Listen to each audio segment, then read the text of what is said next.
જય જય શ્રી ગોકુલેશ વૈષ્ણવ સત્સંગમાં આપણે સત્સંગ જ્ઞાન હેતુ એ 79 નંબરનું નામ પુરુષોત્તમ સહસ્ત્ર નામનું છે, તેના પર વાત કરી રહ્યા છીએ. ગયા અઠવાડિયે આપણે સત્સંગનું મહત્ત્વ શ્રીમદ ભાગવતના આધારે સમજ્યા હતા. શ્રીમદ ભાગવતમાં 11મા સ્કંદના 12મા અધ્યાયમાં અનેક શ્લોકો સત્સંગનું મહત્ત્વ સમજાવતા આપેલા છે. ભગવાને સ્વમુખે ઉદ્ધવજીને આજ્ઞા કરી છે કે ઉદ્ધવજી, મૂઢ અજ્ઞાનીઓ, તામસી જીવો,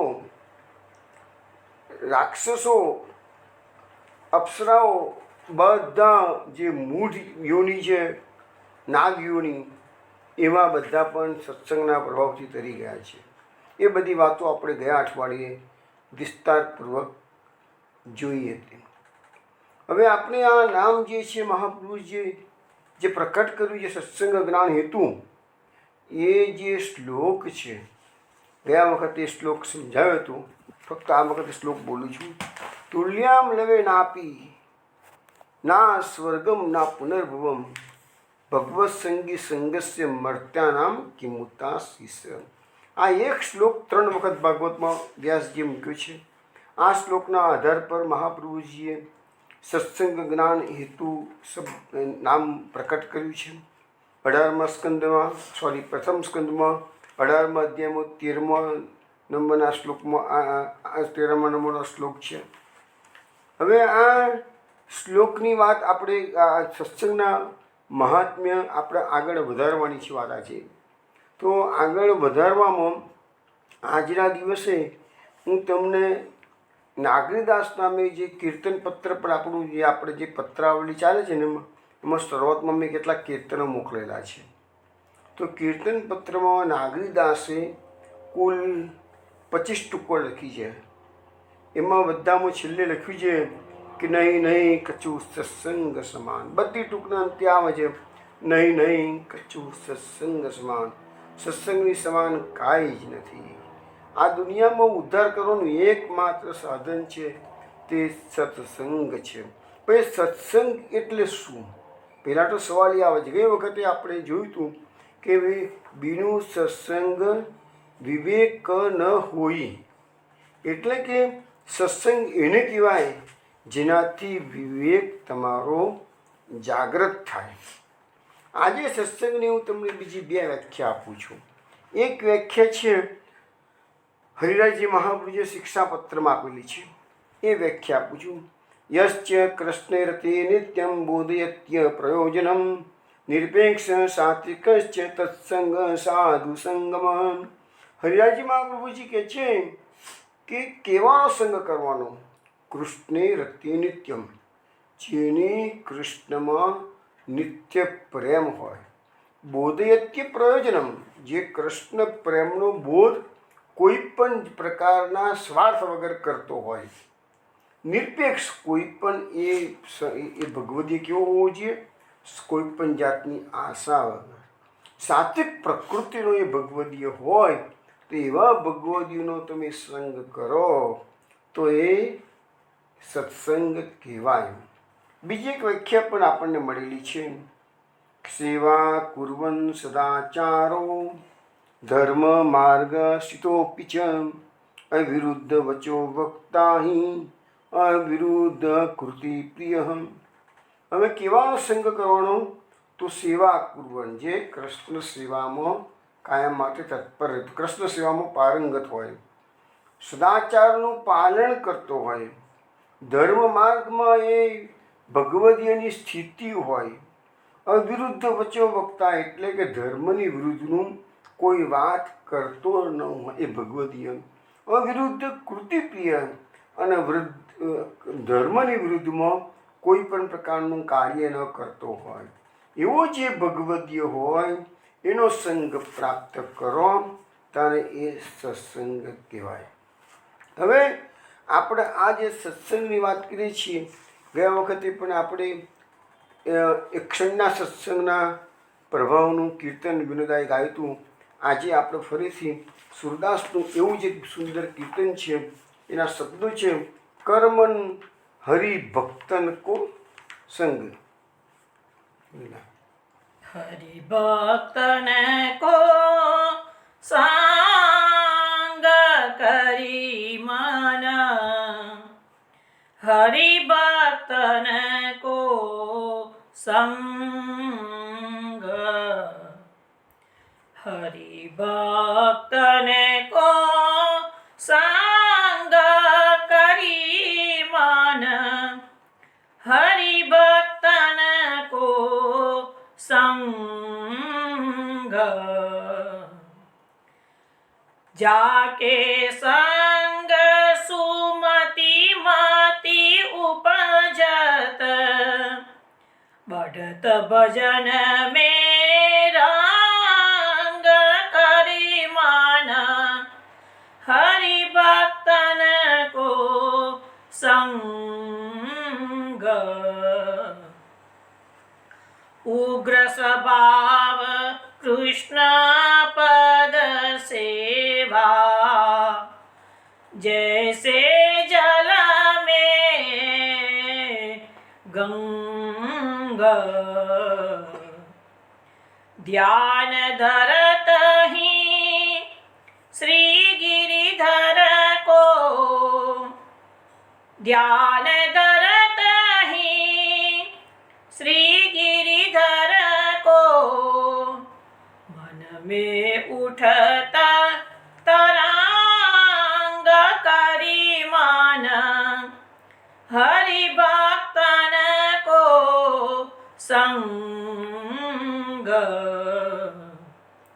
सूर विमान जहाँ कौतुक भूले, क्रीडत गोपीन संग,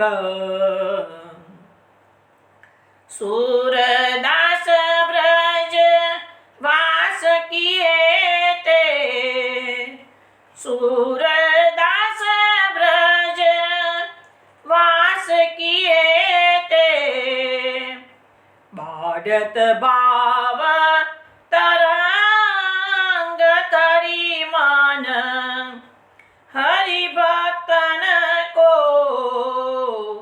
संग, हरिभक्तन को संग करी मन, हरिभक्तन को संग. આ પદમાં સુરદાસજી એવું સમજાવે છે, પોતાના મનને સંબોધે છે કે મન, તું હરિભક્તોનો સંગ કરજે, બીજો કોઈ સંગ કરીશ નહીં. હવે આવું જ એક પદ સુરદાસજી બીજું બનાવેલું છે. એમાં સુરદાસજીનું પદ એ બહુ જાણીતું પદ છે, તજ મન હરિ વિમુખન કો સંગ.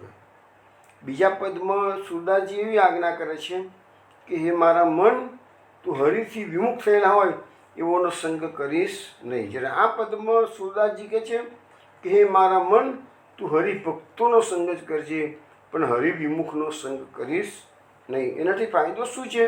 જાકે સંગ સુમતિ મતિ ઉપજત, બદત ભજન મેં રંગ. એટલે કે જે ભગવદીઓનો હરિભક્તોનો સંગ કરીએ તો એનાથી તમારી સદબુદ્ધિ ઉપજી શકે છે. બદત ભજન મેં રંગ. અને જો તમે ભજન કરવા બેસશો તો તમને એનાથી આનંદ પ્રાપ્ત થશે, કારણ કે સંસદનો પ્રભાવ પડ્યા વગર રહેતો નથી. ઉગ્ર સ્વભાવ કૃષ્ણ પદ સેવા, જૈસે જલ મેં ગંગ. હવે કહે છે કોઈ વ્યક્તિ ઉગ્ર સ્વભાવની હોય પણ જો આ સત્સંગનો લાભ લીધો હોય, કૃષ્ણના ચરણોની સેવા કરતો થઈ ગયેલો હોય તો એ પછી એના ગંગાજલ જેવી શીતળતા એના સ્વભાવમાં આવી જાય છે. કારણ કે સત્સંગનો પ્રભાવ જ એવો છે કે એ માણસનું આમૂલ પરિવર્તન કરી નાખે છે. ધ્યાન ધરત હી શ્રી ગિરિધર કો મન મેં ઉઠત તરંગ. અને એવા વ્યક્તિએ સત્સંગનો બરાબરનો નશો ચડ્યો હોય અને પછી જેવું એ શ્રી ગિરધરનું ઠાકોરજીનું ધ્યાન ધરવા બેસે તો મનમાં એને આનંદ વ્યાપી જાય છે કે છે. સૂર વિમાન જ્યાં કૌતુક ભૂલે કિરત ગોપીન સંગ. રે ભગવાને જ્યારે ગોપીઓના સંગ રાસક્રીડા કરી, કારણ આકાશની અંદર દેવો જે વિમાનો લઈને વિચરણ કરતા હતા જોયું એ લોકોએ, તો એ લોકોના આશ્ચર્ય જેવું બધું કે જે હો આજે તો વ્રજમંડળની અંદર ગોપીજનો પર આટલી બધી કૃપા કરી દીધી કે છે. એ લોકો કૌતુક ભૂલે કે છે કે જે જવાનું હતું ત્યાં જવાનું રહી ગયું અને અહીંયા આકાશમાં સ્થિર થઈ ગયા છે કે છે. સૂરદાસ વ્રજવાસ કિયે તે બાધત ભાવ તરંગ. સૂરદાસજી કે છે કે જો કોઈ વ્યક્તિ વ્રજવાસ કરશે કે છે તો એના ભાવની અંદર એના ભાવોનો અંદર ઉદ્દીપન થશે. એના ભાવમાં ભાવોના તરંગનું ઉદ્દીપન થશે, ભાવ વધવા જ મળશે. કારણ કે વ્રજમાં તો જ્યાં જાઓ તો કૃષ્ણની જ વાતો છે. આ લોર્ડ શ્રી કૃષ્ણની પરિક્રમા શા માટે કરવાની? એટલે તો કરવાની છે કે એના વ્રજના કણે કણમાં પત્રે વૃક્ષે વૃંધારી પત્રે ચતુર્ભુજ.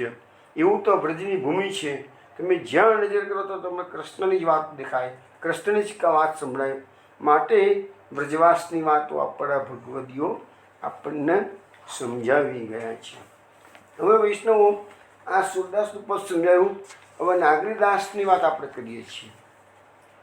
આમ તો મેં નાગરીદાસની સત્સંગમાં ઘણી બધી વાત કરેલી છે, છતાં ફેરથી ટૂંકમાં એકદમ ટૂંકામાં કહી દઉં કે નાગરીદાસ એ કિશનગઢના રાજા હતા. 252 ભગવદીઓમાં જે આસ્કરણ રાજા આવે છે એ આસ્કરણના જે ભાણે છે એમનું નામ કૃષ્ણસિંહ, અને એમણે આ કિશનગઢ રાજ્યની સ્થાપના કરેલી. અને આસ્કરણ રાજાની જે પરંપરા છે, નરવરગઢના રાજા, એ પણ પુષ્ટિ માર્ગે પરંપરા, અને એમના ભાણે છે એટલે કે કૃષ્ણસિંહ એમની પણ આખી આ પુષ્ટિ માર્ગે પરંપરા છે. તો એમના વંશની અંદર રૂપસી થઈ ગયા એક. એ રૂપસીએ જે મહાપ્રભુજીનું હોનાર ચિત્રકારનું જે ચિત્ર રહીએ ત્યાંથી મોગલ બાદશાહના દરબારમાંથી લઈ આવ્યા હતા, તો એ રૂપસીને ક્રેડિટ જાય છે.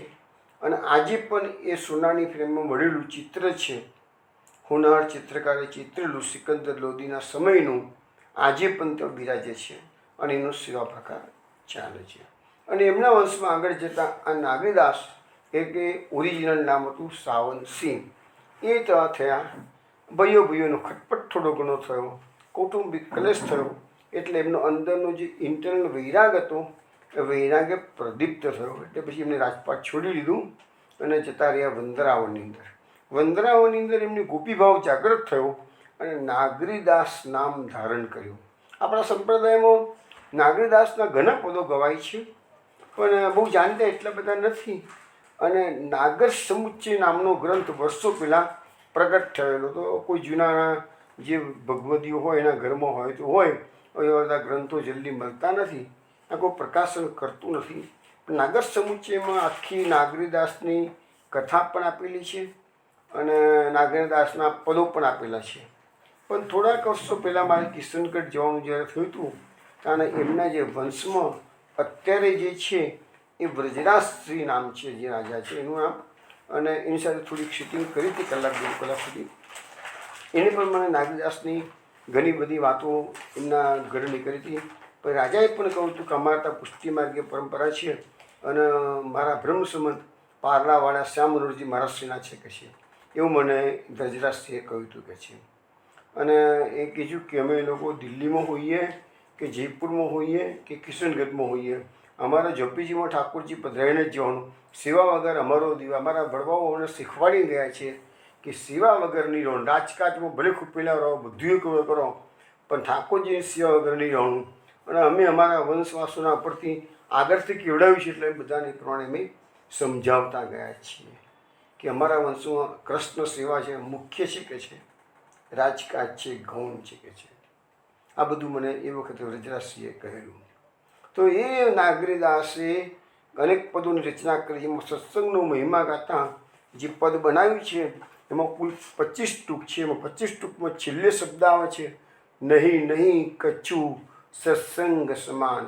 હવે હું તમને 1-2 ટૂંક ગાઉં છું, બાકી બધું સદ્દું ગુજરાતી સમજાવું છું. નવદા કહો નિબીએ કેહી ભાંતિ युत आह्लाद नित्य सरसाती, सबे मुख्य एक सत्संग, भक्ति को यासो निभत रंग, परम भक्ति ही ते पावे, और निर्वाह या ते बनी आवे, मिले कृष्ण में प्रेम निदान, नहीं नहीं कछु सत्संग समान, सर्वपृथ्वी परिक्रमा करे, उत्तर जाए हिमालय गरे, दसो द्वार वे काढ़े प्राण, नहीं नहीं कछु सत्संग समान, सांख्य योग धर्म विद अध्ययन, तप और त्याग करे तुझी चैन, अग्निहोत्री वापी कुपदान, नहीं नहीं कछु સત્સંગ સમાન. આવા તો આ 4 મેં ગાયા છે. 25 પદ છે, પણ વ્રજભાષાના પદ નથી ગાતો, સીધું ગુજરાતી ભાષા સમજાવ. બહુ ઉત્તમ વાતો નાગરીદાસે આ પદોમાં કરેલી છે. એમાં એવું સમજાવે છે નાગરીદાસ કે હવે હું વૈષ્ણવોને નવદા ભક્તિ કેવી રીતે નભશે એ કહું છું. આ નવદા ભક્તિ કેવી છે? આહ્લાદક, રસાત્મક, આનંદપ્રદ. ભગવાનની ભક્તિ હંમેશા આનંદ પ્રદાન કરનારી હોય છે. અને એ નવદા ભક્તિમાં પાછી મુખ્ય તો શું છે? સત્સંગ. એ સત્સંગના કારણે આ નવદા ભક્તિનો રંગ સારી રીતે વહે છે અને ચડે છે. એટલે સત્સંગ હશે તો તમારી ભક્તિનો રંગ તમને ઓર ચડી જશે. હવે નાગરીદાસ પછી કહે છે કે સત્સંગથી પરમ ભક્તિ પ્રાપ્ત થાય છે. ભક્તિનો નિર્વાહ સત્સંગથી જ થાય છે. સત્સંગથી જ કૃષ્ણ પ્રેમ પ્રાપ્ત થાય છે. સત્સંગ સમાન કશું છે જ નહીં. જો કોઈ પૃથ્વીની પરિક્રમા કરી જાય, અથવા તો ઉત્તરમાં હિમાલયમાં જઈને તપ કરે, અથવા તો શરીરના 10 દ્વારોમાંથી પ્રાણ કાઢી નાખે, એટલી બધી તપસ્યા કરે, તો પણ સત્સંગ સમાન તો કશું જ નથી. જો કોઈ સાંખ્ય યોગ વિદાધ્યન કરે, અરે સુખનો ત્યાગ કરી, તપ ત્યાગ કરે, અરે અગ્નિહોત્ર કરે, વાવ કુવા બનાવે, અરે ગમે તેટલું દાન કરે, તો પણ સત્સંગ સમાન કશું જ નથી. એટલે તો આપણને કહેવામાં આવ્યું છે ને ગોપી ગીતમાં કે ભુવિ ગૃણંતિ તે ભૂરિદા જના. જે કૃષ્ણ કથાનું દાન કરે છે એ જ મહાન દાનેશ્વરી છે. કોઈ ગમે તેટલી દાન કરતા હોય, પણ કૃષ્ણ કથાના દાનની સામે એનું તુચ્છ છે બધું દાન. એટલે અહીંયા લખ્યું કે કોઈ કૂવા બનાવે, ગમે એટલું દાન કરે, તો પણ સત્સંગ સમાન તો નથી જ. કોઈ વ્રત યજ્ઞ કરે, અને જે રહસ્યપૂર્ણ ગૂઢ મંત્રો છે તે પણ હરિને વશ કરી શકતા નથી. નિયમો, જપ, તીર્થ, સ્નાન, આ બધામાંથી પણ કશું સત્સંગ સમાન નથી. હવે શ્રી કૃષ્ણ ભગવાને ઉદ્ધવજીને પોતાના દિલની વાત કહે, સુરદાસ પ્રભુ રહે મૌન મન, યહ કહ કહ પછતાઈ. ભગવાને જ્યારે પોતાની દિલની વાત ઉદ્ધવજીને કરી, તો છેવટે કૃષ્ણ પસ્તાવા લાગે છે કે અરે મેં મારા મનની વાત ક્યાં ઉદ્ધવજીને કરી દીધી. ઉદ્ધવ મોહી બ્રજ બિસરતા એની વાત હું કરું છું. તો શ્રી કૃષ્ણએ ઉદ્ધવજીને દિલની વાત કરી છે, જે અન્ય કોઈને પણ કરી નથી. હે ઉદ્ધવ, મને સત્સંગ સમાન બીજું કશું પણ વશ કરી શકતું નથી. ભગવાનને વશ કરવા હોય તો એક સત્સંગ જ સાધન છે એમમાં. અને આ જ વસ્તુ આપણે ગયા અઠવાડિયાના સત્સંગમાં ઉદ્ધવજીને ભગવાને જે ઉપદેશ કર્યો છે, એમાં ઓછામાં ઓછા 15 શ્લોકો આપણે ગયા વખતે જોયા હતા. હવે લખે છે કે સત્સંગથી જીવોની અવિદ્યા દૂર થાય છે, જગતના અને શરીરના સંબંધીઓ છૂટે છે, કુસંગ પણ દૂર થાય છે. માટે સત્સંગ સમાન કશું જ નથી. સત્સંગનું મહત્વ ક્યાં સુધી કહીએ? નરદાસ કહે છે સત્સંગનું મહત્વ તમને ક્યાં સુધી કહું? આ તો સંસાર તરવાની નાવ જ માનો છે. એટલે વેદો અને પુરાણોએ પણ બધાએ ગાઈને સંભળાવ્યું છે કે સત્સંગ સમાન કશું જ નથી. દેવો, ગંધર્વો, સિદ્ધો, ચારણો, રાક્ષસો, દૈત્યો, આ બધા પણ સત્સંગથી તરી ગયા છે. ગૃહોના ચક્ર, વિદ્યાના મંત્રો, વારણ મંત્રો, આ બધું કોઈને આવડતું હોય તો પણ સત્સંગ સમાન તો કશું જ નથી. સ્વર્ગની અપ્સરાઓ, મનુષ્યો, નાગલોકો, આમાંથી જેને પણ સત્સંગ કર્યો છે તે બળભાગી છે. તેના ભાગ્યનું પ્રમાણ આપી શકાય તેમ નથી. માટે સત્સંગ સમાન કશું જ નથી. પક્ષીઓ, હરણાઓ, વેશ્યા, શૂદ્રો, સ્ત્રીઓ, નિમ્ન જાતિના લોકો, આમાંથી તો ઘણા પાપનો ભંડાર છે. એવા રાજસ, તામસ પ્રકૃતિના લોકો પણ સત્સંગથી તરી ગયા. હરિપ્રાપ્તિ માટેનો આ સહેલામાં સહેલો ધર્મ છે. બાકીના કર્મો તો કષ્ટપ્રદ છે. સંતો પાસે તો સુખોનો ભંડાર છે. માટે સત્સંગ સમાન કશું જ નથી. સંતોની સંગતિમાં જેને સુખ મળે છે તેના ચિત્તને બીજું સુખ ગમતું નથી. બીજું સુખ થોડું પણ ગમતું નથી. માટે સત્સંગ સમાન કશું જ નથી. ભગવાને ઉદ્ધવજીને એક પ્રહર માટે વ્રજમાં મોકલ્યા હતા. છતાંય ઉદ્ધવજી 6 મહિના સારી રીતે વીતી ગયા. ઉદ્ધવજીને ખબર પણ પડી નહીં. માટે સત્સંગ સમાન કશું જ નથી. ઉદ્ધવજીએ ગોપીજનોના સત્સંગ માટે ભગવાનની આજ્ઞાનો પણ ભંગ કર્યો. કારણ કે ભગવાને થોડાક સમય માટે જ મોકલ્યા હતા ઉદ્ધવજીને, અને ઉદ્ધવજી તો રોકાઈ ગયા 6 મહિના માટે. માટે અહીંયા નાગરીદાસ કહે છે, જો ભગવાને તો ઉદ્ધવજીએ ભગવાનની આજ્ઞાનો ભંગ કર્યો, કારણ કે સત્સંગે મળ્યો માટે સત્સંગ સમાન કશું જ નથી. ઉદ્ધવજી કૃષ્ણ કથા રસનું પ્રેમપૂર્વક પાન કરતા એવા તો મત બની ગયા કે કથાનો રસ સાગર ઉમટવા લાગ્યો. તેથી તેઓ ગોપી પ્રેમના વખાણ કરતા થયા. માટે સત્સંગ સમાન કશું જ નથી.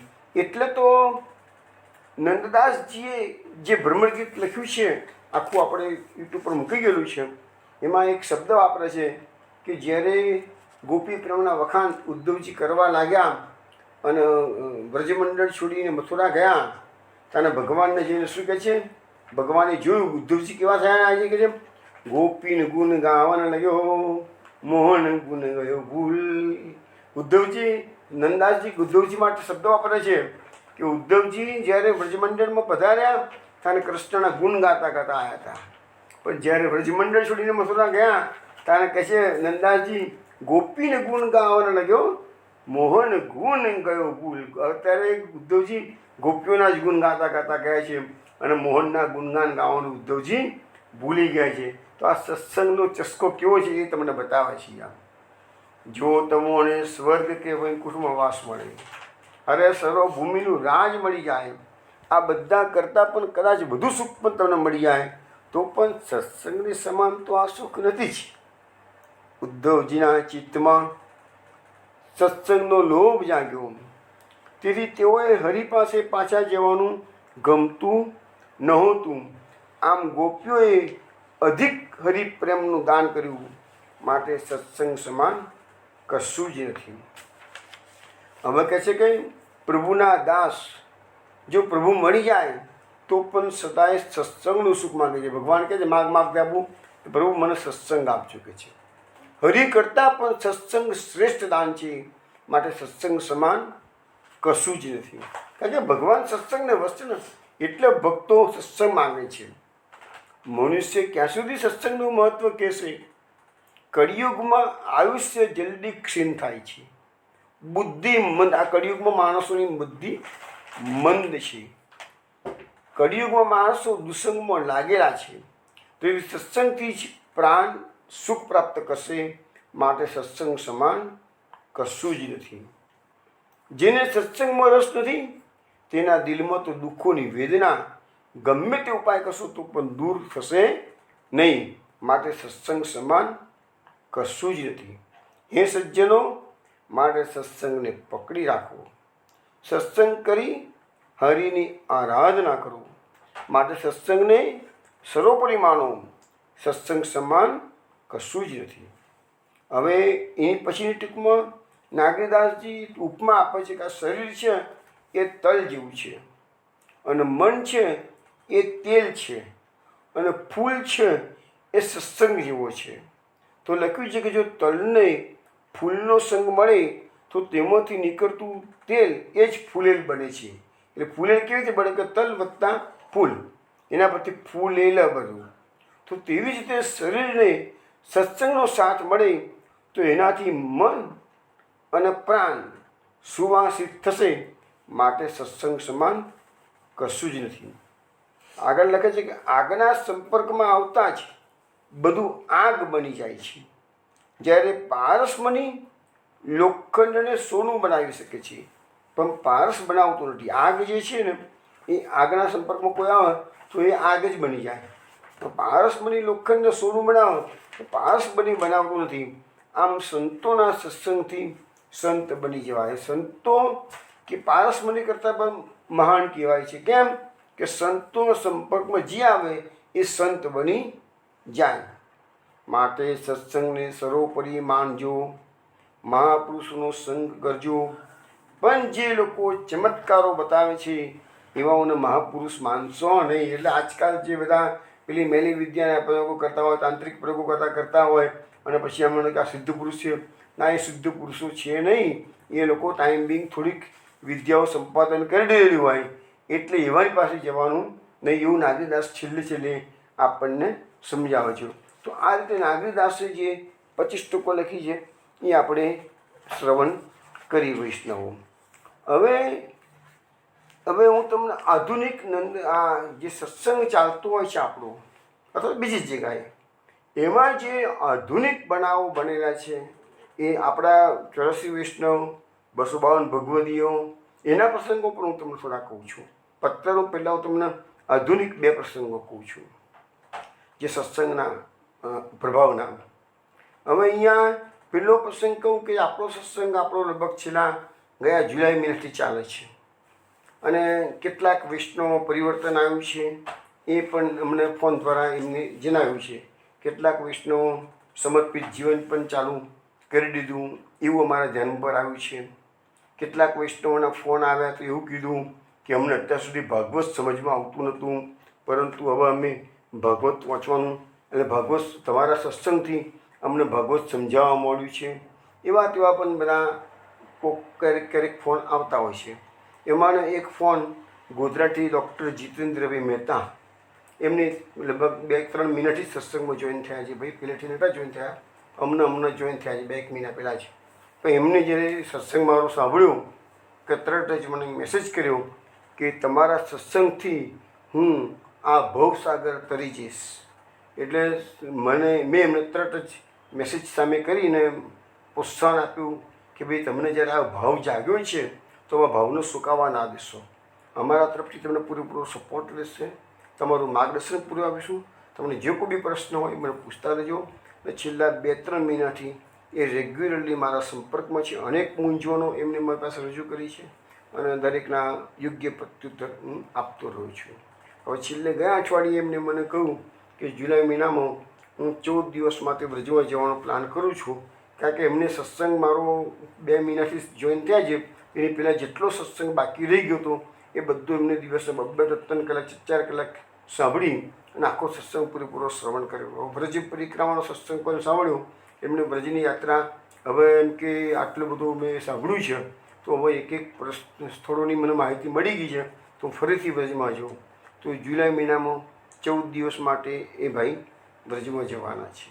અને મને એમ પણ કહ્યું કે આ 14 દિવસમાં મને જો બરાબર ફાવી જશે ને તો હું પછી નેક્સ્ટ ટાઈમ વ્યવસ્થિત પ્લાનિંગ કરીને 6 મહિના માટે બ્રજમાં જઈશ.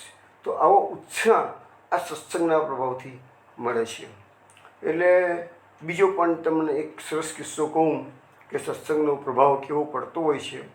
તો વડોદરામાં ડૉક્ટર નવનીતભાઈ ગાંધી છે, ઓર્થોપેડિક સર્જન છે, આપણા બહુ જૂના મિત્ર છે. આપણા ઘરે સત્સંગમાં વર્ષોથી આવતા, અઠવાડિયે 10 દિવસ એક વખત આવી જાય અને આવે તને ઓછામાં ઓછા 2-3 કલાક સિટિંગ થાય. એમને મારી વાતો સાંભળવાની બહુ ગમતી. મારી જોડે અનેક તીર્થયાત્રાઓ પણ ડૉક્ટર ગાંધીએ કરેલી છે અને દરેક જગ્યાએ એમને મેં સત્સંગનું શ્રવણ કરાવતો જ રહ્યો છું.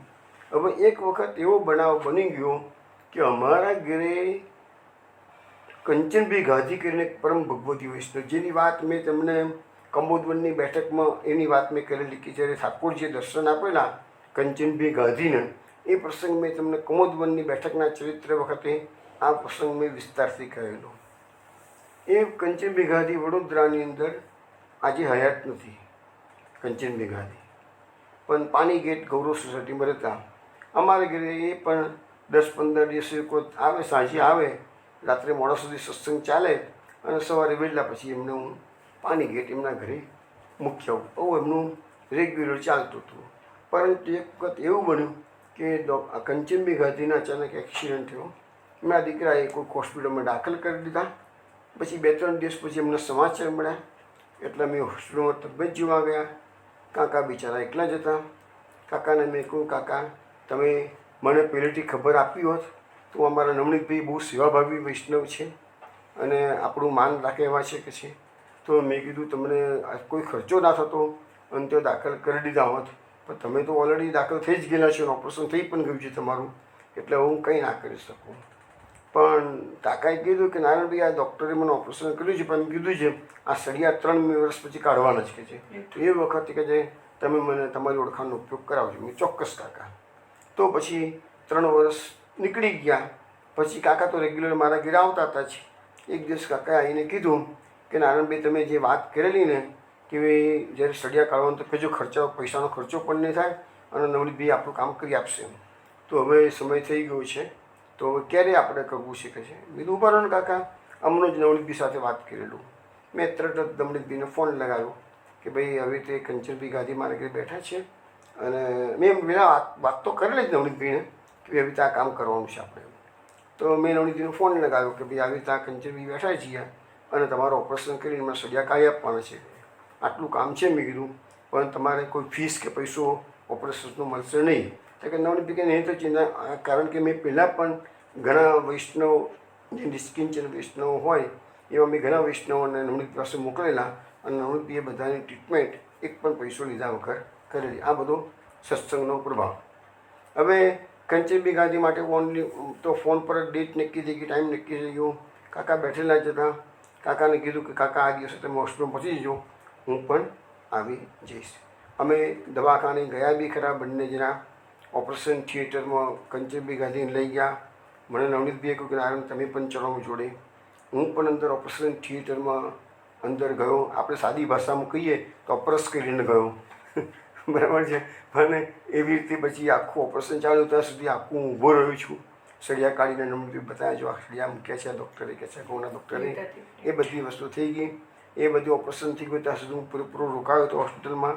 અને પછી મેં નવનીતભાઈને વાત કરી કે નવનીતભાઈ આ કાકાના ઘરમાં સારું વાતાવરણ નથી અને છોકરો બહુ કદાચ સેવા ના બી કરે તો તમે હોસ્પિટલમાંથી રજા આપવાની ઉતાવળ કરશો નહીં. તમે 2-4 દાડા શું વધારે રોકાય તો વધારે રોકાવજો, પણ ઉતાવળ ના કરશો, ઘરે સચવાશે નહીં કાકાનું. તો નવનીતભાઈને હું તો કહીને નીકળી ગયો. નવનીતભાઈ કહે છે સામાન્ય રીતે મને કહ્યું કે 3-4 દિવસ અમે લોકો રાખતા હોઈએ છીએ કે છે, પછી રજા આપી દઈએ છીએ કે છે.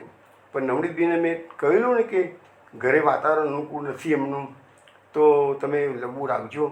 તો 4 દિવસ હોસ્પિટલમાં રાખી અને નવનીતભાઈ કાકાને પોતાના બંગલે લઈ ગયા. 1 મહિના સુધી નવનીતભાઈએ ભગવદીની સેવા કરી છે. નવનીતભાઈ પોતાની બાજુમાં બેસીને કાકાને જમવા બેસે તો બાજુમાં રાખે, ચા પીને બાજુમાં બેસે, નાસ્તો કરે બાજુમાં બેસે અને બાકીના સમયમાં કાકાની વાતો સાંભળતા સત્સંગ ચાલતો રહ્યો. અને એવો 1 મહિનો નવનીતભાઈએ લાભ બી લીધો અને કાકાને 1 મહિના પછી જ્યારે 100% સારું થઈ ગયું ત્યારે નવનીતભાઈએ એમના ઘરે એમને જવા દીધા. આ કાકા કંચનભાઈ ગાંધી એ પરમ ભગવદીય વૈષ્ણવ હતા. એમના સત્સંગ માસિકમાં, વૈષ્ણવ પરિવાર માસિકમાં અનેક લેખો આવતા હતા. એમને પત્રો દ્વારા પણ ઘણા વૈષ્ણવોના સત્સંગના માર્ગે વાળી લીધેલા હતા. 2002ની સાલમાં અમેરિકાની બહેનોનું આખું ગ્રુપ આવ્યું હતું લીલી પરિક્રમા કરવા માટે. તો અગાઉથી એ લોકોએ કાકાનો કોન્ટેક્ટ કરેલો કે કાકા 40 દિવસ સુધી વ્રજ પરિક્રમામાં તમારો સત્સંગનો લાભ અમારે લેવો છે તો તમે અમારી સાથે આવો. તો કાકાએ આટલી વૃદ્ધ ઉંમરે પણ એ 84 કોષની પરિક્રમા કરવા માટે અમેરિકાની બહેનો સાથે ગયેલા હતા. તો એવા જે પરમ ભગવતી એક કાકાનો લાભ નવનીતભાઈએ સુંદર રીતે લીધો હતો. તો મેં નવનીતભાઈને અનેક વાર કહ્યું હશે કે નવનીતભાઈ તમે જીવનમાં જે સત્કર્મો કર્યા એ ખરા, પણ આ જે સત્કર્મ તમે કર્યું છે એ તો ભગવાનના ઘરે સુવર્ણ અક્ષરે લખાશે. કારણ કે ઠાકોરજીની સેવા કરતાં પણ ભગવદીયની સેવા ચડી જાય. હું તો વૈષ્ણવને ઘણી વખત સમજાવું છું, ઠાકોરજીની સેવા કરતાં ઘરડા મા બાપની સેવા વધારી છે, ઠાકોરજીની સેવા કરતાં પણ કોઈ આવા ઉત્તમ ભગવદીયની સેવા વધારી છે. તો આવો એક સુંદર સત્સંગનો પ્રભાવ મેં આપને કીધો. હવે વૈષ્ણવ આપણે હવે સત્સંગમાં હૈરાજી મહાપ્રભુજીએ શિક્ષાપત્રમાં જે સત્સંગનું મહત્ત્વ સમજાવ્યું છે એ આપણે હવે જોઈએ. હરિરાજી મહાપ્રભુજીએ 3જા નંબરના શિક્ષાપત્રમાં સત્સંગ વિશે ઘણું લખેલું છે. શ્લોક નંબર 2, 3જા નંબરનું શિક્ષાપત્ર. વહની ભગવદ ભાવ સત્સંગ વ્યવધાનત નાશેત સંસ્કૃતિમ યદ્વત પાત્ર વ્યવહિતમ જલમ. એવું કહેવામાં આવે છે હરિરાજી મહાપ્રભુજી શિક્ષાપત્રમાં. જો ધ્યાન રાખીને સાંભળજો, હરિરાજીએ બહુ સુંદર નિરૂપણ કર્યું છે બધું, કે ભગવદ ભાવ એ અગ્નિરૂપ કીધું છે, સત્સંગ એ કાષ્ઠ રૂપ એટલે લાકડા રૂપ કીધું છે, અને દુસંગ એને જળ સાથે લગાવ્યું. હરિરાજી મહાપ્રભુજીએ 3 ઉપમા આપી છે. ભગવદ ભાવ હોય કે ભગવદ ભાવનું વર્ધન આપણે સત્સંગ શા માટે કરવાનું છે? તો ભગવદ ભાવનું વર્ધન કરવાનું છે. ભગવદ ભાવ અગ્નિરૂપ છે, સત્સંગ એ લાકડા રૂપ છે. હવે અગ્નિમાં તમે જેમ લાકડો વધારે નાખો એમ અગ્નિ વધારે વધારે પ્રજ્વલિત થાય, બરાબર છે? તો એવી જ રીતે તમે જેટલો સત્સંગ વધારે કરશો એમ તમારો ભગવદ ભાવ વધારે ને વધારે પ્રદીપ્ત થશે. આ એક વાત આવી. હવે બીજી વાત આપણને હરિરાજી સમજાવે છે કે ભગવદ ભાવ અગ્નિરૂપ છે અને દુસંગ છે એ જલ જેવો છે, પાણી જેવો છે. હવે અગ્નિમાં પાણી નાખો તો અગ્નિ બુજાઈ જાય. એવી રીતે તમારો ભગવદ ભાવ ગમે તેટલો છે, પણ જો દુસંગ તમે કરવા ગયા તો દુસંગના પ્રભાવથી તમારો ભગવદ ભાવ નષ્ટ થઈ જશે. એટલે હવે એ દુસંગ તો એટલા માટે તો મહાપ્રભુજીએ પણ આપણને ગયા અઠવાડિયે કાલિકા સમજાવી હતી ને, અસત્સંગો ન કર્તવ્યો ભક્તિ માર્ગેસ્ય બાધક. તો અસત્સંગ એટલે કે દુસંગ તો કરવો જ નહીં, એ ભક્તિ માર્ગમાં બાધક છે. તો મહાપ્રભુજીએ કહ્યું હતું તો એ જ વસ્તુ આપણને હરિરાજી સમજાવે છે કે ભક્તિભાવ દુસંગના કારણે તમારો ભગવદ ભાવ છે એ નષ્ટ થઈ જશે. હવે એના પર જે ગોપેશ્વરજી છે એને આ શિક્ષાપત્ર પર બ્રજભાષામાં ટીકા લખી છે. એમાં ગોપેશ્વરજી સમજાવે છે કે ભાઈ કોઈ એવી દલીલ કરે કે ભાઈ લૌકિકમાં અમે લોકો રહ્યા છીએ તો લૌકિકમાં તો આ બધા કામો કરવા જ પડે ને. લૌકિકમાં તો તમે જ્યાં બી જાઓ તો તમને દુસંગ જ મળવાનો છે, સત્સંગ તો કદીક ને ક્યારેક મળે છે કે છે. તો લખ્યું છે એમને કે હવે એવો જો દુસંગ તગાડી લૌકિકમાં તમે ગયા અને તમને દુસંગ મળી ગયો તો તમારા ભગવદ ભાવને એ ઠંડો કરી નાખશે. તો લખ્યું છે કે દુસંગ રૂપી જળ જે હોય એને સત્સંગ રૂપી પાત્રમાં રાખો અને પછી નીચેથી ભગવદ ભાવનો અગ્નિ તપાવો તો ધીરે ધીરે દુસંગનો જે જળ છે પાત્રમાં રાખેલું એ બધું બળીને ભસ્મ થઈ જાય. તમે નીચે કોઈ પણ પાત્રમાં જળ મૂકી નીચેથી અગ્નિ પ્રગટાવો તો પાણી ઉકળવા લાગશે, ધીરે ધીરે ધીરે કરતાં એનું બાષ્પીભવન થશે, જતું રહેશે. તો અહીંયા હરિરાજી મહાપ્રભુજી આપણને એવી રીતે સમજાવે છે કે દુસંગ લાગી ગયેલો હોય તો તમારે તરત જ સત્સંગરૂપી પાત્ર હાથમાં લેવાનું, એટલે કે સત્સંગ વિશેષ કરવાનો. જ્યાં સુધી દુસંગની નેગેટિવ અસરો નાબૂદ ન થાય ત્યાં સતત સત્સંગ કરતા રહેવાનું અને ભગવદ ભાવ તમારો સતત વધતો રહેવો જોઈએ. એ આજે હું આ વસ્તુ સમજાવું છું ઘણી વખત કે આપણો બધાનો જે ભગવદ ભાવ છે ને એ કેમ નથી રહેતો. તો એનું કારણ એક જ છે કે આપણે જે કાંદારસ હોટલનું ખાનપાન એ બધું જે કરવા બેઠા છીએ ને એના કારણે શું છે, એની ખોરાકમાંથી સૂક્ષ્મ ખોરાકનો એક સૂક્ષ્મ ભાગ એમાંથી આપણું મન બને છે. અને ભગવદ ભાવને પ્રદીપ્ત કરવા માટે મન તો અગત્યનું છે. મન વિના તો તમે કશું કરી શકતા જ નથી. તો એ દૂષિત અન્ન જે આપણા પેટમાં જાય છે એનાથી આપણા મનમાં જે દૂષિત વિચારો આવે છે, એટલે એના કારણે આ તમારો આ ભગવત ભાવ ટકતો નથી.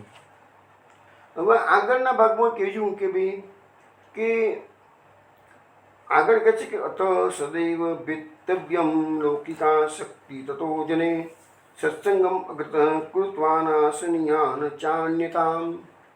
એટલે એમ કહે છે કે હવે લૌકિક આ શક્તિરૂપ દૂષણથી સદા ડરતા રહ્યું. કારણ કે આપણે લૌકિકમાં રહ્યા ને આપણનો મોટો પ્રોબ્લેમ તો વારંવાર સમજાવું છું કે આસક્તિઓ છે. તો આ લૌકિક અશક્તિ એ પણ એક જાતનો દુસંગ છે. એવું નથી દુસંગનો અર્થ કે કોઈકની જોડે બેઠા હોય ને આપણને દુનિયાદારીની વાતો કરે એટલે એ જ દુસંગ છે, એવું નથી. તમારું મનમાં તમારા લૌકિક દુનિયાદારીમાં જો કોઈ પણ પ્રકારની આસક્તિ રહી ગઈ તેને દુસંગ કીધું છે. તો લખ્યું છે કે દુસંગ લૌકિક આસક્તિ થશે ત્યારે કોઈ એવું વિચારે કે મને કોઈ દુસંગ થઈ ગયો અથવા લૌકિક આસક્તિ મારી વધી જશે ત્યારે હું સત્સંગ કરી લઈશ, અત્યારે મારે સત્સંગની જરૂર નથી કે છે એવું તો કોઈ વિચારે. તો લખે છે કે જે સમયે દુસંગ થાય તે સમયે તત્કાળ લૌકિક આસક્તિ થઈ જાય. એટલે દુસંગ તમને લાગ્યો એટલે તમારી આસક્તિઓ વધવાની જ છે કે તરત જ, અને આસક્તિઓ વધી ગઈ એટલે ભગવત ભાવનો તો નાશ કરી નાખી શકે છે. તો દુસંગ થાય એ પહેલાંથી જ સત્સંગ તમારે કરી લેવો જોઈએ કે છે. દુસંગ તેથી દુસંગ બાધા ના કરજો. તમે સત્સંગનું પાત્ર સત્સંગનું શસ્ત્ર હાથમાં રાખ્યું હશે તો દુસંગ કદાચ થઈ પણ ગયો હોય તો પણ દુસંગ તમારા સત્સંગના કારણે દુસંગ બાધા નહીં કરે કે. તો એનું દૃષ્ટાંત આપતા ગોપેશ્વરજી કહે છે કે જીવની પાછળ કાળ હંમેશા ફરે છે અને પહેલેથી જો સ્મરણ ભજન કરી રાખ્યું હોય તો પછી અંત સમયે કાળ બાધા કરતો નથી. હજી એવું સમજે છે કે હમણાં તો સંસારમાં લહેર કરી લેવાતો કે છે, પછી ભગવત સમય કશું ગણપમાં ગોવિંદ કહીશું બધા કહે છે ને કે છે, તો પછી કહે છે આપણે ઉતાવળ શું છે કે છે અત્યારે કમાઈ લેવા દો પૂરેપૂરું કહે છે, લહેર કરી લેવા દો પછી જોઈશું કે છે. પણ કાળ આવશે તો એક ક્ષણમાં ભડકી જશે. પેલું કહે છે ને કે ભૂખ્યો થયેલો જે સર્પ હોય એ ઉંદરનો કોળિયો એક સેકન્ડમાં કરી દે છે, એને ખબર નથી પડતી. ઉંદરના હું અહીંથી પસાર થઉં છું તો પેલા દરમાં ઉંદર સર્પ બેઠેલો છે. તો એવી રીતે આપણે બધા અસાવધાન બની જઈશું કે ગાફેલ બની જઈશું તો કાળરૂપી સર્પ ગમે ત્યારે તમારો કોળિયો કરી જશે. અને એ વખતે ભગવત ધર્મ તમારું છેલ્લી ઘડી ન બન્યો તો શું. ઇવન તમને અત્યારની વાતો હું મને કરું તો અમે એવા ઘણા એક્ઝામ્પલ જોયેલા છે કે આખી જિંદગી સકડીની સેવા કરેલી હોય, આખી જિંદગી સત્સંગ કરેલો હોય, અને એવા ભગવદીઓને પણ અંતિમ સમયે પૂછીએ કે ભાઈ તમારું કેવું છે, ત્યાં ના પાડતા હોય છે કે હવે અમારાથી માળા નથી ફેરવાતી, હવે અમારાથી કથા નથી સંભળાતી, કેમ તો પડી રહેવાનું મન થાય છે. આ કિસ્સા પણ જોયેલા છે. હવે આમાં પછી ભગવદ ઈચ્છાને જ મહાન માનવી પડે. આપણને આશ્ચર્ય લાગે આખી જિંદગી કથા કરી છે, આખી જિંદગી ભાગવત વાંચ્યું છે, આખી જિંદગી ઠાકોરજીને સકડી આરોગ આવી છે, તો મરવાના સમયે આવી સ્થિતિ કેમ આવી ગઈ કે ભાઈ અમારાથી માળા નથી પહેરવાતી, કથા નથી સંભળાતી, કોઈ અમારા જેવા જઈને બોલે તો ગમતું નથી અને પથારી પડી રહેવાનું મન થાય છે. તો એનું કારણ તો મારી પાસે જવાબ પણ નથી, પણ આ તો જસ્ટ તમને સમજાવું છું કે એવી પરિસ્થિતિમાં પણ આવા ભગવદીઓને પણ જો ભગવાન નામ ના લેવાતું હોય તો પછી માણસે ચેતવું જોઈએ અને જવાની મતી જ ભગવત માર્ગે આગળ વધવાનું. તો એટલીસ્ટ તમારું ભાથું તો બંધાઈ ગયું. અંતિમ સમય કેવો આવે છે તો ભગવાનને ખબર. એનો અર્થ એવો નહીં કે બધા ભગવદીઓને અંતિમ સમયે ભગવાન નામ ભૂલાય છે, એવું નથી થતું. પણ કેટલાકના આવો પ્રશ્ન ઉપસ્થિત થયેલો અમે જોયું છે, માટે કહીએ છીએ.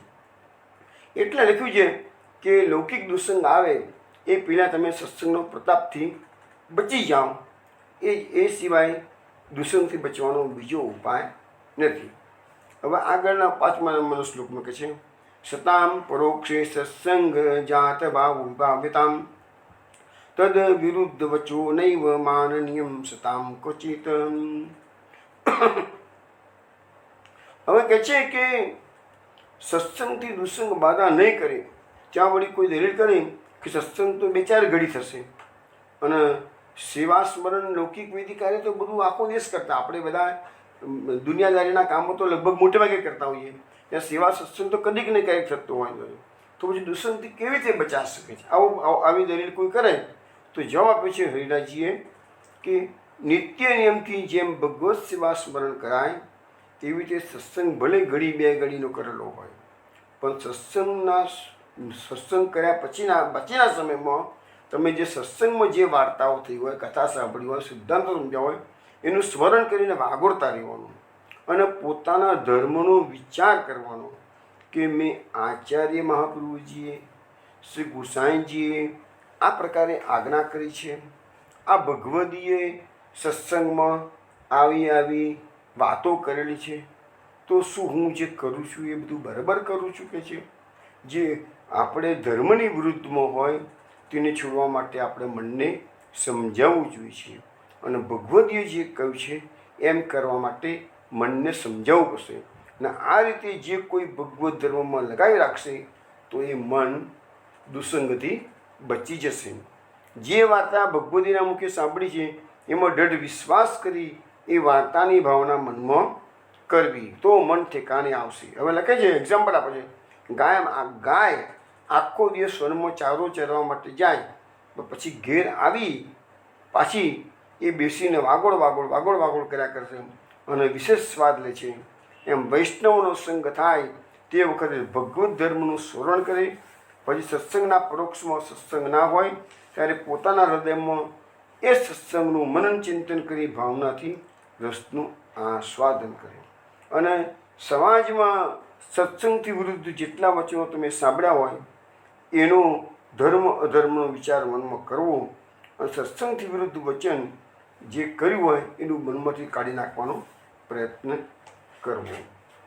હવે આગળ કહે છે કે હવે જડ ભરતનું એક્ઝામ્પલ આપ્યું છે કે જડ ભરત આખા ભારતનો રાજા, રાજપાટ છોડ્યું, લૌકિક આસક્તિ છોડી, છોકરા છિયા છોડ્યા, ઘરબાર છોડ્યું, છતાંય જંગલમાં ગયા તપશ્ચર્યા કરવા માટે, ભગવત ભજન કરવા માટે. અને ત્યાં આ ભગવાનની માયા છે, તમને કહો, હરણ પાણી પીવા માટે આવ્યું હતું, સિંહ તરાપ મારવા ગયું અને એને બચ્ચું છૂટું પડી ગયું, અંદરથી ગર્ભમાંથી નીકળી ગયું, પાણીમાં તરફડતું હતું. ભરત રાજાએ બચાવી દીધું. કથા જાણીતી છે, પંચમ સ્કંદમાં બધી વાતો આવશે જ. અને એ વખતે ભરત રાજાની જે આખી વાત આવશે ને એ વખતે ભવાટવીનું વર્ણન ખૂબ સુંદર આવે છે. ભવાટવી, ભવ એટલે જન્મ અને અટવી એટલે વન. તો આ જન્મ મરણનું જે ચક્કર આપણું ચાલે છે એને ભવાટવી કહેવાય. તો એ ભવાટવીનું વર્ણન ખૂબ લાગે. ઉપદેશ રોગન રાજાને આ જડ ભરત, આ ભરતનો ત્રીજો જન્મ એટલે જડ ભરત, વચ્ચેનો જન્મ મૃગલાનો જન્મ છે. તો એ મૃગલાના બચ્ચામાં આસક્તિ હતી નહીં, પણ દયા એ અહીંયા માયાથી ના આવી છે. કોઈ કંઈ કે દયા નહીં કરવાની કે ના, દયા તો કરવી જ પડે ને. ભગવાને ભાગવતમાં કીધું છે દયા સર્વભૂતેષુ, તે કહેલું છે, એટલે દયા તો કરવી જ જોઈશે. પણ દયા કરવા ગયા અને ત્યાં પેલા મૃગલાના બચ્ચામાં આસક્તિ થઈ ગઈ એટલે એમનું ભગવત ભજન છૂટી ગયું અને આખો દાડો મૃગલાની ચિંતાઓ અને વિચારો કર્યા કરતા હતા. છેવટે મૃત્યુ આવ્યું, બીજા જન્મમાં મૃગની યોની આવી, ત્રીજા જન્મની અંદર જડ ભરત બન્યા, તાને એમનો ઉદ્ધાર થયો. તો એવી રીતે 3 જન્મનો અંતર થયો. એવી એક પણ શિક્ષાપત્રમાં વાત મૂકેલી છે હરિરાજજીએ. પછીના શ્લોકમાં આવે છે કે દુસંગનો મનમાં ભય રાખવો અને પોતાનો દુસંગને તમારે ભય એટલા માટે રાખવો કે મારો કાળ જ છે મને, કે એ મનમાં ગણતરી મૂકવાની કે હું દુસંગની વાતો સાંભળું, દુસંગ કરું છું અને એ દરમિયાન ઓચિંતો કાળ આવી ગયો તો મારી શી ભલી થશે. એ પોઈન્ટ તમારા મનને સમજાવો કે દુસંગ દોષ થાય તો હરિ ભગવાન તમારાથી દૂર ચાલ્યા જાય છે. શ્રી મહાપ્રભુજીએ સંન્યાસ ન્યાયને ગ્રંથમાં પણ કહેલું છે, વિષયાક્રાંત દિયાનામ નાવિસ સર્વથા હરે. એટલે કે છે કે જે વિષયથી આક્રાંત થયેલો દેહ હોય, એટલે કે દુસંગથી તમારામાં વિષયોમાં વૃત્તિ તમારી વધવાની છે. અને એવું જે તમારો દેહ થઈ ગયો હોય વિષયોવાળો, તો એનાથી હરિનો આવેશ કદાપી થવાનો નથી. તો અહીંયા લખ્યું છે દુસંગ દોષ મહાબાધક છે. આ જગતમાં પ્રાણી માત્ર સહજ દોષથી ભરેલા છે. એવું કહ્યું આપણે મહાપ્રભુજી કીધું ને જીવો સ્વભાવ તો જીવો સ્વભાવથી જ દુષ્ટ હોય છે કે છે. તો આ સહજ દોષથી ભરેલા છે. કેમ કે આ કલિકાળ મહાકઠિન છે. લખે છે કે પોતાના મનનો પણ તમારે વિશ્વાસ કરવો નહીં. તમે એમ માનતા કે હું ખૂબ સમજુ છું, મને દૃઢ જ્ઞાન વૈરાગ્ય છે, હું આખો દાડો ભાગવત પહોંચું છું, આખો દાડો સેવા કરું છું, મારું મન તો મને વશ છે, પરંતુ એવો વિશ્વાસ એ તમે રહેશો નહીં. જે સમય દુસંગ થશે તે સમય તમારું જ્ઞાન વૈરાગ્ય વિવેક ધૈર્ય બધું એક ક્ષણમાં ચાલી જશે. કોઈને ખબર પણ નહીં પડે કે તમારો આટલા બધા પંડિત મહાજ્ઞાની એ લોકો પણ જ્યારે ક્રોધ આવતો હોય છે ને ત્યારે શાસ્ત્રોને ભૂલી જતા હોય છે. તો એ વખતે ક્રોધને ચાંડાલનું સ્વરૂપ કેમ ગોકુલનાજીના વચનાવતમાં આવે છે, ક્રોધ એ ચાંડાલનું સ્વરૂપ છે. તો મોટા મોટા પંડિતો જ્ઞાનીઓ હોય પણ એ વખતે ભાન ભૂલી જાય છે. એટલા માટે કે જે અને છઠ્ઠા સ્કંદમાં અજામિલનું આખ્યાન આવે છે. અજામિલ ઓરિજિનલી એક સદાચારી બ્રાહ્મણ હતો, પવિત્ર બ્રાહ્મણ હતો. એના પિતાએ એને જંગલમાં સમિધા લેવા મોકલ્યો હતો અને સમિધિ લેવા માટે ગયો હતો. અને ત્યાં એની દૃષ્ટિએ કોઈક એની નજર કોઈ વેશ્યા પર પડી. તો એમાં એક દ્રષ્ટિ દોષ, આ દુસંકેલો વાતચીત પણ નથી કરી, ખાલી દ્રષ્ટિ દોષ, એ દ્રષ્ટિ દોષથી જ એનામાં પતન થઈ ગયું. ને આ બધી કથા જાણીતી છે. તો કહેવાનો મતલબ એવો કે દુસંગ એટલે કે એવું નથી કે તમે કોઈની સાથે વાતો કરો એટલી જ. તમે એમને એમ ખાલી ચલો ટીવી પર તમે કશું જુઓ નહીં, પણ ટીવી પર જે દ્રશ્યો આવે છે એ પણ જુઓ, તો તે દ્રષ્ટિ માત્રથી દોષ માત્ર એ દ્રષ્ટિથી પણ દોષો આવવાની શક્યતા છે કે છે. તો એવું તમે માનતા હો કે ભાઈ આ બધું મારું મન મારા કંટ્રોલમાં છે અને તો કહે છે કે એને દોષ માનજો કે છે, એક ક્ષણમાં બધું ભસ્મીભૂત થઈ જશે. અને એમ જાણી લેજો કે સત્સંગના પ્રભાવથી જ હું બચું છું અને જે સમયે દુસ્સંગ થશે તે સમયે હું પડી જઈશ એવો ડર રાખજો. એવું જ્ઞાન મનમાં રાખવું કે આ કળિયુગમાં બધા પ્રાણી માત્રની બુદ્ધિ હરાઈ ગઈ છે. કલિકાળનો દોષ બધાને લાગ્યો છે. આવો દુસંગ દોષ બધા ધર્મોનો નાશક છે. તેનાથી ન્યારો આ જીવ રહે તો જ ભગવત ભાવ વિશેષ થાય, બીજો કોઈ ઉપાય નથી. હવે આગળ કહે છે કે આપણે કહ્યું ને કવણો થોડા પેલા છે યશ્ચ કૃષ્ણ થતી નિત્યમ બોધયત્ય પ્રયોજનમ નિરપેક્ષ સાત્વિકશ્ચ તત્સંગ સાધુ સંગમ. આ વસ્તુ પણ અહીંયા શિક્ષાપત્રનો શ્લોક તો મેં આપણને સમજાવી દીધો. પછી બીજું કીધું કે આગળ સમજાવે છે કે બધી બાજુથી નિશ્ચિંત થઈ લૌકિક વૈદિક અને દેહ સંબંધી અનેક ઉપાધિ ગ્રહ કાર્યથી મનથી નિશ્ચિંત થવું. આપણે મહાપ્રભુએ કીધું છે ને તતો નિશ્ચિંત રામ રજત. તો ભગવત પરાયણ પુષ્ટિ માર્ગે વૈષ્ણવને પોતાનો જાણવું, એમ સમજવું કે શ્રી આચાર્યજી મહાપ્રભુજીના શરણે આ પણ આવ્યા છે, હું પણ શ્રી આચાર્યજીના શરણે છું, આ વૈષ્ણવ મારા સંબંધી છે. આવો સ્નેહ વૈષ્ણવ પર થાય તેમનો સત્સંગ કરવો. એટલે પેલા કહે છે ને કે પ્રાણ થકી મને વૈષ્ણવ વહાલા. તો એવી રીતે વૈષ્ણવ પર તમારો પ્રેમ તમારા સગાવાલા કરતાં પણ વૈષ્ણવ પ્રત્યે વિશેષ સ્નેહ રાખો, કારણ કે તમારો ઉદ્ધાર વૈષ્ણવ કરશે, સગાવાલા નહીં કરે. સગાવાલા તો બંધન કરતા છે કે છે. એટલે લખ્યું છે કે કોણ જેવો સત્સંગ કરવો તો ઉત્તમ કુળમાં જેનો જન્મ હોય, એક શ્રી કૃષ્ણની સેવા, એક શ્રી કૃષ્ણનો જેને આશ્રય હોય એનો સત્સંગ મન વાણી ક્રિયાથી કરવો જોઈએ.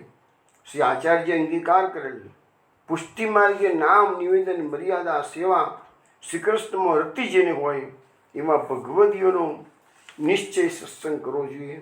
આ રીતનો સત્સંગ જ કરવો જોઈએ. તો આ શિક્ષાપત્રમાં હરિરાજજી જે પ્રકારે આપણને બતાવ્યું છે એ વસ્તુથી આપણે સમજવાની જરૂર છે કે સત્સંગનું કેવું મહત્ત્વ છે અને દુસંગથી સદા બચતા રહેવાનું છે.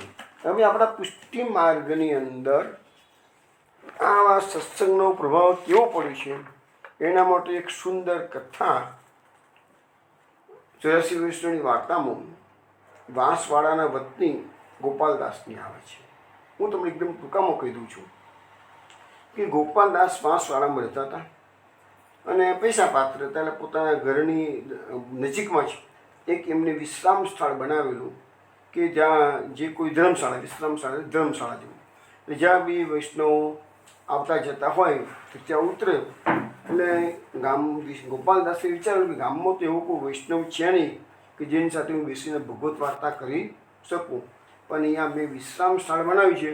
તો આવતા જતાં ભગવતીઓ જે ઉતરશે તો ક્યારેક ક્યારેક વૈષ્ણવનો સંગ મને મળી જશે. એટલે વૈષ્ણવના સંઘનું કેટલું મહત્ત્વ છે એ આ પ્રસંગ આપણને સમજાવે છે. ધ્યાન રાખીને તમે સાંભળજો. હવે માર્ગેથી જે વૈષ્ણવો તેથી નીકળતા હોય ગામ અગાડેથી, ત્યાં એ બધા તગાડે વિશ્રામ સ્થાનમાં ઉતારો કરતા. સાંજ પડે એટલે ગોપાલદાસ એ જગ્યા પર જતા અને જે કોઈ ઉતર્યા હોય એમાંથી જોઈ લેતા કે ભાઈ કોઈને કંઈ વસ્તુની જરૂરત છે, તો જેને જે કંઈ જરૂરત હોય એ બધા એ પૈસા પાત્ર હશે એટલે બધાને આપતા. અને એમાં જો કોઈ વૈષ્ણવ હોય તો તેને પોતાના ઘેર લઈ આવતા અને પ્રીતિથી મહાપ્રસાદ લેવડાવતા. આગ્રહ કરીને 2-4 દિવસ રાખતા પણ ખરા વૈષ્ણવને. આવી રીતે તો એમનું કાયમનું નિર્વાહ, જે સત્સંગનો પ્રભાવ જોવો જોઈએ એ નિર્વાહ એમનો આવી રીતે વૈષ્ણવ મળી જાય એટલે ખુશખુશાલ થઈ જાય અને નિર્વાહ ચાલતો હતો. હવે એમ કરતાં કરતાં એક દિવસ એ હવે ત્યાં વિશ્રામ સ્થાનમાં ગયા હતા અને આ જે ઉજ્જૈનના વતની પદ્મા રાવણ છે એ ત્યાં આવેલા હતા. એને પૂછ્યું, તમે કોણ છો, ક્યાંથી આવ્યા છો? પદ્મા રાવણે કીધું કે ભાઈ અમે તો સાચોરા બ્રાહ્મણ છીએ અને રણછોડજીના દર્શન કરવા માટે અમે જઈ રહ્યા છીએ કે છે. આવી એની બધી વાતો કરી એમને.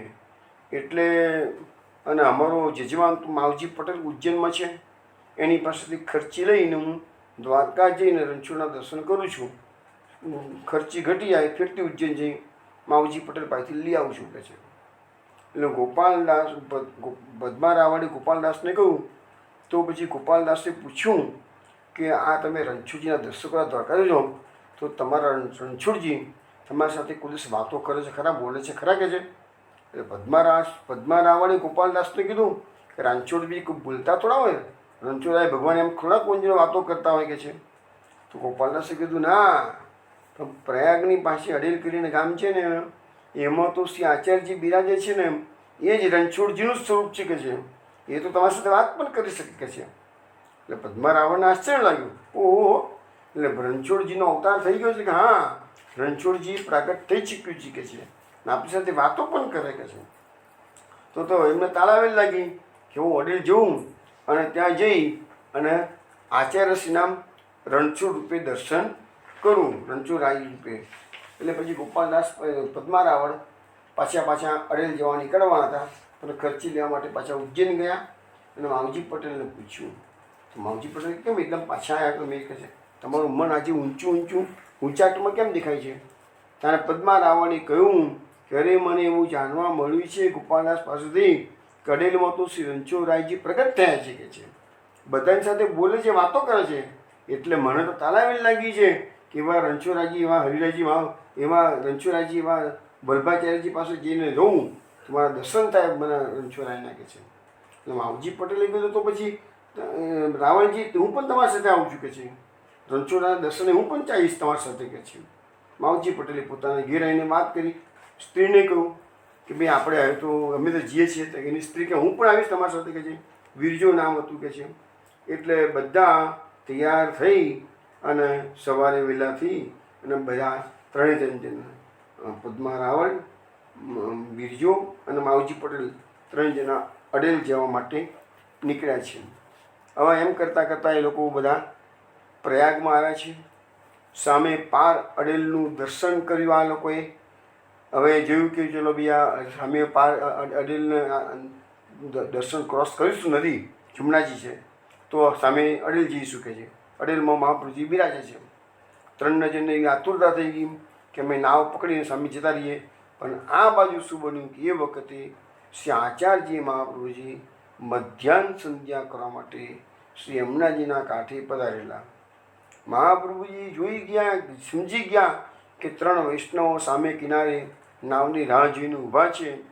એટલે શ્રી મહાપ્રભુજીએ નાવવાળાને કીધું કે તું સામે કિનારે જલ્દી જા અને પેલા 3 જણા જે આવે છે એને કોને કહેજે પદ્મા રાવણ છે, સાચોરા બ્રાહ્મણ છે, માવજી પટેલ અને બીજું એ ત્રણને નામ દઈને કહેજે કે તમને રણછોડરાયે નાવ તમારા માટે મોકલેલી છે કે છે, ને જેલની બેસાડીને લઈ આવવાની કે છે. પેલા વૈષ્ણવે નાવ લઈ સામે કિનારે ગયા. પેલાને પૂછ્યું કે પદ્મા રાવળ માવજી પટેલ બીજો કોણ છે કે છે. આ લોકો કીધું અમે જ છીએ કે છે. તો પેલા ત્રણને આશ્ચર્ય લાગ્યું કે હો માં કે કોને મોકલાય? તો કે રણછોડરાયે મોકલ્યા છે કે જાઓ 3 વૈષ્ણવ લઈ આવો કે છે. તો અમારું નામ જાણે છે કે છે. તો રણછોડરાયે નામ મોકલી જેમ કીધું. પછી બધા નામો બેસીને આ બાજુ આવ્યા, આચાર્યશ્રીના દર્શન કર્યા, અને આચાર્યશ્રીને ખબર પડી કે આમનો ભાવ તો રણછોડજીમાં છે. તેથી તરત જ એ લોકો જ્યારે આચાર્યશ્રી પાસે આવ્યા ત્યારે રણછોડરાય રૂપે દર્શન આપ્યા, અને એમનો ભાવનું પછી વૃદ્ધિ થઈ ગઈ કે છે. પછી તો બધા ખુશ થયા, બધા દર્શન થયા રણછોડરાય રૂપે. એટલે ખબર પડી ગઈ કે ગોપાલદાસ કહેતા હતા એ વાત સાચી નીકળી કે છે. પછી ત્રણેય જણા એમના ચરણોમાં પડ્યા અને કીધું અમરો અંગીકાર કરો, અમે આપણા શરણે આવેલા છીએ. તો આચાર્યજીએ યમુનાજીમાં ત્રણેય જણને નવડાવી ને નામ નિવેદન કરાવ્યું. તો અહીંયા આ વાર્તા પ્રસંગમાં ગોપાલદાસના સંગથી 3 જણ વૈષ્ણવ થયા એ મહાત્મ્ય આપણને સમજાવવામાં આવ્યું છે. હવે આપણા પુષ્ટિ માર્ગમાં તો આવા સત્સંગના અનેક પ્રસંગો છે, જોઈશું કાલે. એક પ્રસંગ તમને કહી દઉં, નાનકડો પ્રસંગ છે. ગોસાઈજી એક ગામમાંથી યાત્રા કરતાં કરતાં પસાર થતા હતા. હવે એ ગામમાં પૂછ્યું કે આ ગામમાં વૈષ્ણવ કોઈ છે? તો કે અહીંયા તો કોઈ વૈષ્ણવ નથી કે છે. એટલે ગોસાઈજીએ પોતાના સેવકને કીધું કે આનો અર્થ એવો થયો કે ચાચા હરિવંશજી આ ગામમાં પધારે લાગતા નથી કે. ચાચા હરિવંશજીનો એવો સ્વભાવ હતો કે જ્યાં જાય ત્યાં વૈષ્ણવ પુષ્ટિ માર્ગે નિવેદન આપીને એમને અધિકાર આપેલો. ગોસાઈજીએ ચાચા હરિવંશજીને નામ નિવેદનનો અધિકાર આપેલો હતો. એટલે જ્યાં ત્યાં જાય ત્યાં પુષ્ટિ માર્ગના વૈષ્ણવને આકર્ષી સત્સંગ કરાવી અને એના માર્ગમાં ખેંચી લાવતા. પણ ગોસાઈજીએ કીધું કે આ ગામમાં ચાચા હરિવંશજી પધાર્યા નથી લાગતા, એટલે જ આ ગામમાં કોઈ વૈષ્ણવ નથી. તો સત્સંગનો કેવો પ્રભાવ છે એ પણ આપણે જાણવા મળે છે. છતાં વૈષ્ણવ કાલે રાત્રે 8 વાગે ફરીથી મળીશું. થોડી બીજી વિશેષ સત્સંગની વાતો છે એ કરીશું, અને કાલે પછી આના પછીનું નામ છે શ્રી ભાગવત કારણમ, એના પર આગળ જઈશું. ચલો, જય શ્રી કૃષ્ણ, જય શ્રી કૃષ્ણ, જય શ્રી કૃષ્ણ.